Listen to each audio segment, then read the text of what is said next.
let's start with where you are today. Just how big is Alibaba? How many people come every day? How many people come in a week? How fast is it growing? Yeah, we have over 100 million buyers visiting our site, shopping our site every day. And we created 100 million every day. We created 14 million jobs for China, directly and indirectly. And we grow from 18 people to 30,000 people, 18 people in my apartment, to now we have 4 big campus. Compared to 15 years ago, we were big. But compared to 15 years later, we're still a baby. And how big will you be 15 years from now? I think 15 years ago, I told my team that in the past 15 years, we grow from nothing to this size. And 15 years later, I want people to know about Alibaba, know Taobao, because it's already everywhere. I want 15 years ago when we talk about what is e-commerce, why small business can using this e-commerce, this internet, can do business across the nation. And I hope 15 years later, people forget about e-commerce because they think it's like electricity. Nobody thinks it's a high tech today. Now, this is something that I don't want 15 years later. We still walk on the street talking about why and how e-commerce can help people. Talk about the IPO. Did it exceed your expectations? Well, it's a pretty small IPO, 250. Yes. Yeah. The largest IPO in the history of Wall Street. We raised. And number 2 was a Chinese bank. Thank you. I remember year 2001. We went to raise some 5 million, 3 million venture capitalist dollars in the USA, and got rejected. And I say we come back raising a little bit more. But I think what we think more about is for $25 billion, how we can spend the money efficiently, because this is not the money, this is the trust from the world, the trust from those people. They want to do better jobs to help more people. They want to have a good return. So I think gives me more pressure because when our market cap is bigger than IBM, for a certain day we're bigger than Walmart. We're one of the top 10, 15 largest market cap company in the world. I told my team and myself, is that true? We're not that good. Because years ago, people say, Alibaba model is terrible. Does not make money, have this and that, all the big bad things, because Amazon is better, eBay is better, Google is better, and there's no such model like Alibaba in the USA. So I told myself and people, we were better than people thought.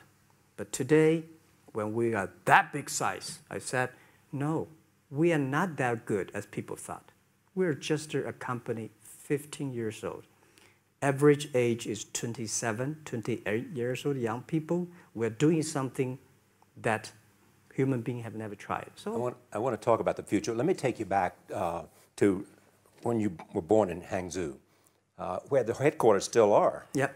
And your campus is there. You don't have a loot, don't move your loot. Your headquarters there. Yeah, you found it there, loot there. You grew up in the 60s. 64. Born in 64. That was the time of the Cultural Revolution. Yeah, it was the end of the Cultural Revolution. It was, well, my grandfather was a tiny landlord. Was considered, after liberation, was considered to be a bad guy. So I was, I know how tough it was when I was a kid. You tried to get into 3 colleges. Mm-hmm. Each time they rejected you. No, I tried. There is an examination that young people, if you want to go university, you have to take the examinations. So I failed 3 times. Failed. But a lot of fail. I failed for funny things that I failed a key primary school test for 2 times. And I failed three times for the middle schools. And you will never believe in Hangzhou, my city, there's only one middle school that lasts only 1 year. It was changed from primary school to middle school because our graduates of our school, no middle school accept us because we were too bad. Yeah. They would become a middle school. What effect did it have, though, being rejected? Well, I think we have to get used to it. We're not that good. Even today, we still have a lot of people reject us. I think when I graduated from universities, and before for 3 years, I tried to fill in the universities. So I applied jobs for 30 times, got rejected. I went for a police, they said, no, you're not good. I went to even the KFC. When KFC came to China, come to my city, 24 people went for the job. 23 people were accepted. I was the only one guy. And we went for police. 5 people, 4 of them accepted. I was the only guy that did not receive it. So to me, being turned down, rejected. Oh, by the way, I told you that I applied for Harvard for 10 times, rejected. I know I'll be rejected. I just don't want to say that. Yeah, sorry now. 10 times you wrote them and said, I'd like to come to Harvard. Yeah. And then I told myself, someday I should go teach there, maybe. I think that can be arranged. Richard Nixon came to Hangzhou. Yeah. And after that, tourists flooded the place. Yeah. And that's how you learned English. Yeah. I really like I don't know why, at 12, 13 years old, that time I suddenly fell in love into the language, the English. And there's no place you can learn English at that time. There's no books, English books. So I went to the Hangzhou Hotel, now called Hangzhou Shangri-La Hotel, because that was the hotel can receive the foreign visitors. So every morning for 9 years, I showed them around as a free guide, and they taught me English. And I think that changed me. Today, I'm 100% made in China. I've never got a one-day train outside China. Yeah. And when people talk to me, say, Jack, how can you speak English like that? Why sometimes you talk like an Western guys? I think that was the 9 years. These Western tourists opened my mind because everything they told me are so different from the things I learned from the schools and from my parents. So now I have a habit. Whatever I see, whatever I read, I use my mind. Think about for 2 minutes. Is that how Ma Jun became Jack Ma? Actually, Jack, the name was given by a lady in tennis. She's a tourist. She came here and she said, came to Hangzhou. We become a pen friends. Ma Ring is so difficult to pronounce.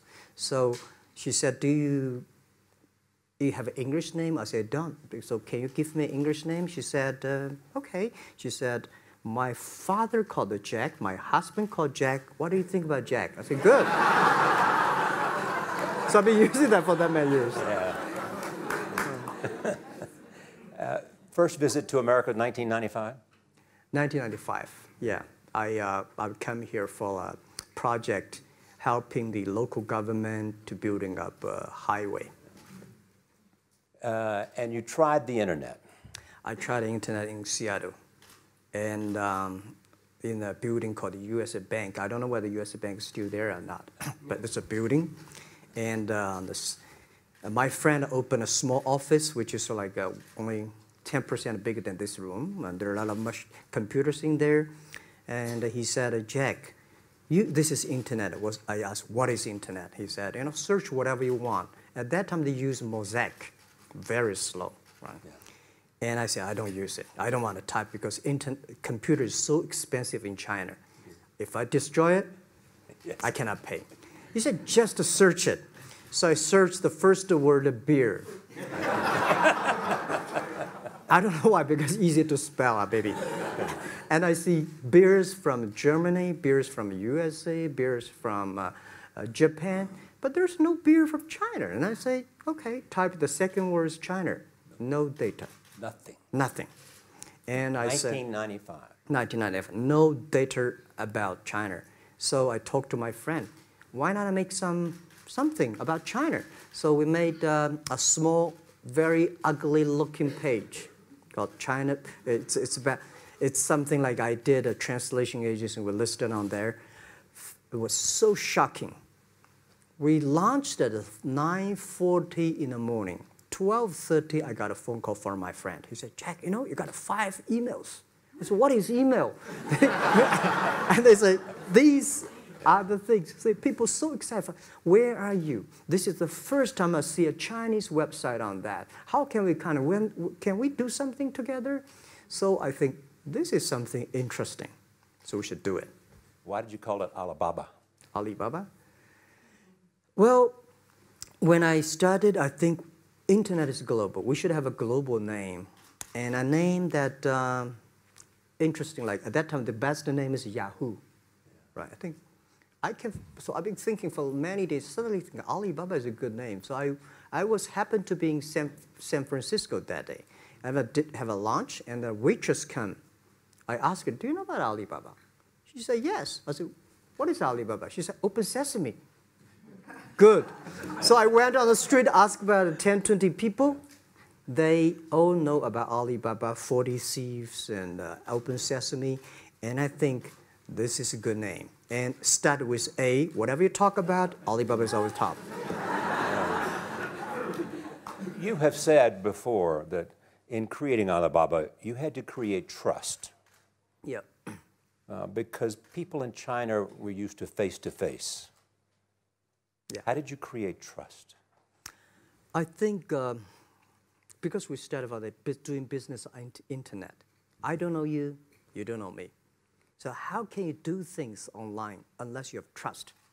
So for e-commerce, the most important thing was trust. I think when I first went to USA for raising money, talked to the venture capitalists, a lot of people say, oh, Jack, no. China doing business by the guanxi. How can you do business on the internet? And I know that without the trust system, the credit system, it's impossible to do business. So in the past 14 years, everything we do is trying to build up the trust system, the record system. Well, Charlie, you know, I'm so proud today when I talk to the young. Today in China and in the world, people don't trust each other. The government and people and media and everybody think, this guy's cheating. But because of e-commerce, we finish 60 million transactions every day. People don't know each other. I don't know you, I send products to you. You don't know me, you wire the money to me. And I don't know you, I give a person a package, I don't know him. He took something to cross the ocean, cross the river, and send. This is the trust. We have at least 60 million trust happening every day. But you created it by creating an escrow account in the beginning. Yep. You know, and so you keep the money until they got the product. Yeah. And then you release the money. That's true. I mean, the escrow service is about Alipay. This idea, I would love Davos, because it was a big decision. Because for first 3 years, Alibaba is just like e-marketplaces for information. What you have, what I have, we talk a lot of time, but don't do any business. Because there is no payment. I talked to the banks. No banks want to do it. Banks say, no, this thing never work. So I don't know what to do. Because if I start to launch a payment system, it's against the financial legal laws. Because you have to have a license. But if I don't do it, e-commerce will go nowhere. So then I went to Davos. I listened to a leadership discussion. Leadership is about responsibility. And after I listened to that panel, I give a call to my friends, my colleagues in my apartment, say, do it now, immediately. If something wrong, the government not happy about that, if one body has to go to the prison, Jack might go to the prison. Because it is so important for China, for the world, to build up the trust system. And if you did not do it, I said, and do not do it properly, stealing money, money wash, no track record, I send you to the prison. So that was the thing. And people don't like it. So many people I talked to at that time for Alipay, they say, this is the stupidest idea you have ever got. But I say, I don't wear the stupid or clever as long as people use it. Now we have 800 million people using this Alipay. Stupid things if you do whatever is better. Alipay is a privately held thing. It's not part of Alibaba. No, it's a private. Let me talk about money for a second. Yeah. You have never gotten money from the Chinese government? No. None. None. I want it at the beginning, and later I don't want it because I think if the company always think about picking money from out of the government pockets, that company is rubbish. Think about how can you make money from the customers and market and then help customers succeed. That's our philosophy. No money from Chinese banks? No. No. At that time I want, and now they want to give me, I don't want it. Yeah. All right. Your relationship with the government. Mm-hmm. Yeah. What's your relationship? I mean, if they didn't here's what some say, that you have existed in an environment that's not, they have restricted competition for you. And that's a pretty good thing to do for a private company. Yeah. I think the relationship with the government for us is very interesting. For the first 5 years, because I've been working as a part-time jobber for a government organization called Ministry of Foreign Trade, 1997, for 14 months.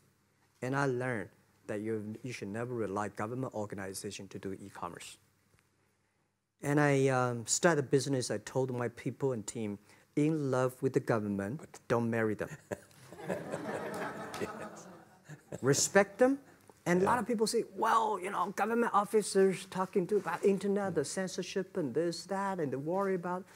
I think it's the opportunity, it's a responsibility talking to them. Tell them how internet can help. So you tell them we create jobs. Oh, yeah. I think a lot of people debate and fight against them. And in the first 12 years, anybody come to my office, I sit down, talking to them, how we can help economy, how we can create jobs, why China will improve by the internet. I think because internet at that time is new to any government. And if you convince somebody, and you have the chance. So today I'm very talkative.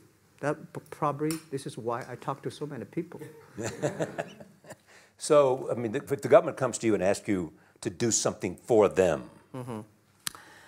Normally, when government comes say, Jack, can you do this project? I say no.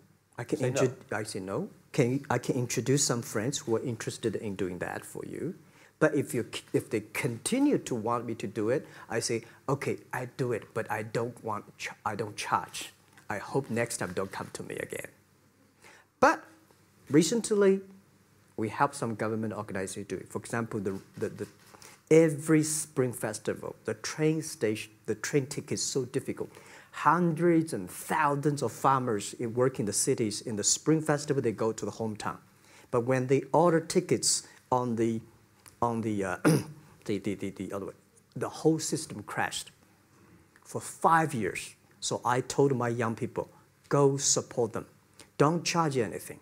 Because I don't want to see millions of farmers go back to city and they cannot buy the tickets. So it's something that it's not for money. It's something it's not for the government. It's for the millions of people. They can buy tickets in a snowy night and they don't have to wait. They just use mobile phone, online, they get ticket. One way stop along the route to where you are in that big IPO was Yahoo. Jerry Yang gave you invested $1 billion. Yeah. $1 billion. Yeah. It turned out to be a pretty good investment for Yahoo. Yeah. But one time after another, you raised this money on your own outside of China with investors. Mm-hmm. Yeah, I'm very thankful for all the investors because 1999, year 2000, and even at the Yahoo time, a lot of people say this Jack is crazy. He's doing something that we don't understand. A lot of venture capitalists give you money because there is such a American model already there. But they say, Alibaba, we don't see this kind of model, right? They say Jack's crazy. Yeah, this is crazy guy. I mean, I remember my first time in Time magazine, they call me Crazy Jack. And I think crazy is good. We are crazy, but we're not stupid. We know what we are doing, but if everybody agree with me, if everybody believe our idea is good, we have no chance.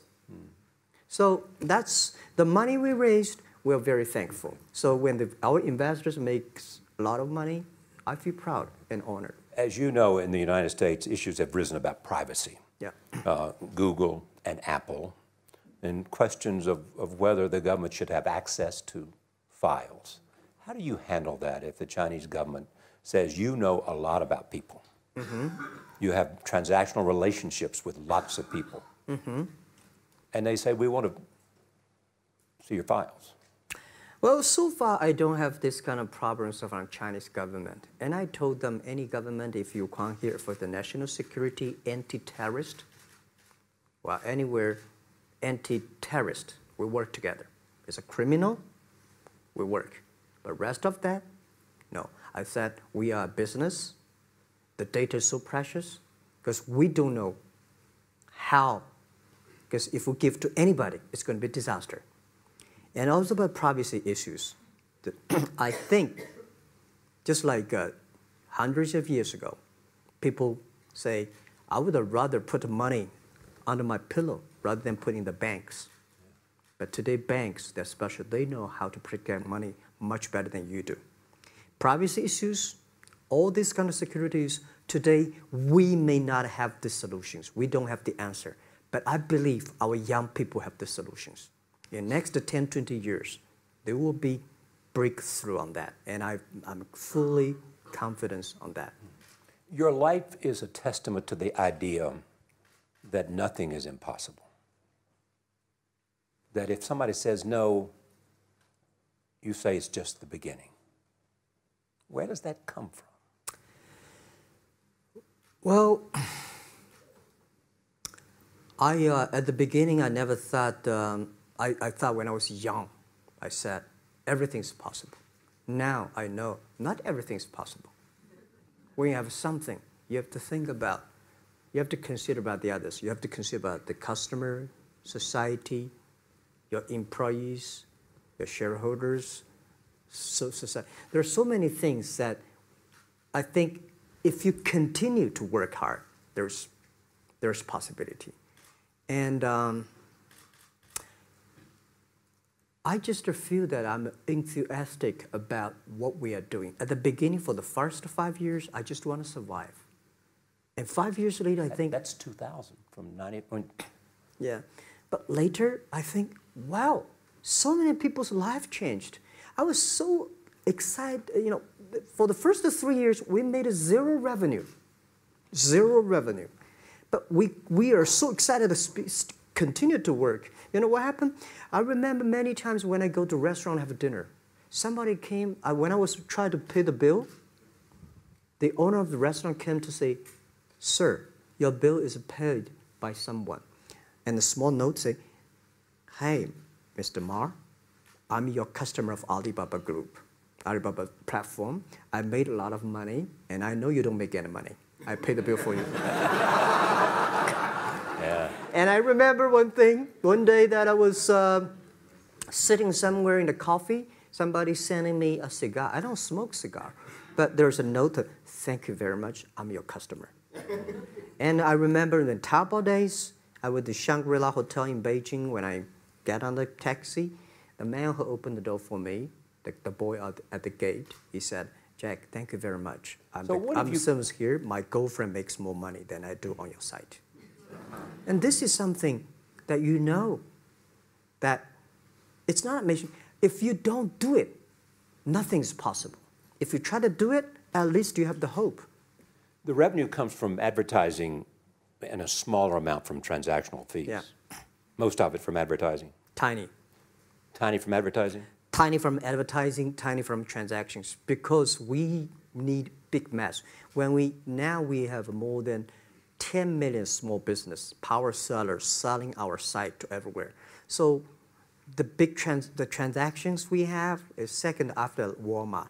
So tiny. Second after Walmart. Yeah, tiny of the of the money already big as big. So, you know, we second after Walmart. I remember one of the senior management of Walmart guys came to Hangzhou 5 years ago. He said, Jack, you know, you did a great job and blah, blah, blah. So I said, maybe in 10 years we'll be bigger than Walmart. He said, young man, you have a good hope. So we said, make a bet. I think in 10 years we'll be bigger than Walmart on the sales. Because if you want to have 10,000 new customers, you have to build a new warehouse and this, that. For me, 2 servers. What's your market cap versus Walmart today? I don't know, but I don't maybe, either. yeah, some. It's close. I think so. Maybe we should check later. All right. Yeah. So where are you going? What does Jack want? I think because the name for Alibaba, we are internet company, happen to be in China. We have the same spirit and entrepreneur spirit like every great entrepreneurs in the world. And I remember the day when I started Alibaba, we want to have a mission helping small business doing easier. So next step is, today, so many millions of small business using our platform to sell things, and over 300 million consumers buy things from our site. Cheapest, efficient. So what I'm thinking about, how we can make Alibaba a platform for global small business. My vision is that how, if we can help a Norway small business can sell things to Argentina, and Argentina consumers can buy things online from Switzerland. And we can build up, which I called, I don't know, maybe the not right word, called eWTO. The WTO is great past the century. But WTO helps so many big companies to sell things across the nation. Today, internet can help small business sell things across the oceans, across the nations. And I hope that we can serve 2 billion consumers. 2 billion consumers. 2 billion consumers. We can help 10 million small business outside China. Help them. Outside China. Outside China. Because we help the American farmers in Washington State almost 300 tons of cherries to China last year. Cherries. Before we sell, the ambassador of USA came to me and said, Jack, can you help us selling cherries? In China. I said, what cherries and the fruits? He said, why not? I said, why not? Let's try. So that when we start to sell cherries, the cherries still on the trees. So we start a pre-order, 80,000 families order cherries online. So we pick up the cherries and ship into China. Within 48 hours, we sell the cherries. The consumers are so happy. But we got a lot of letters complaint after 3 days. They say, why only 100 tons? Why we should not get more? So we sell, 2 months ago, we helped the Costco. We sold 300 tons of nuts to China. So I'm thinking about if we can sell, we're also selling Alaska seafood to China. So if we can sell seafood, if we can sell the cherries, why we cannot help American and European small business selling things to China consumers? China needs that. So this is what I want to do is that 2 billion consumers, China, Asia, developing nations, how we can let them buy things globally.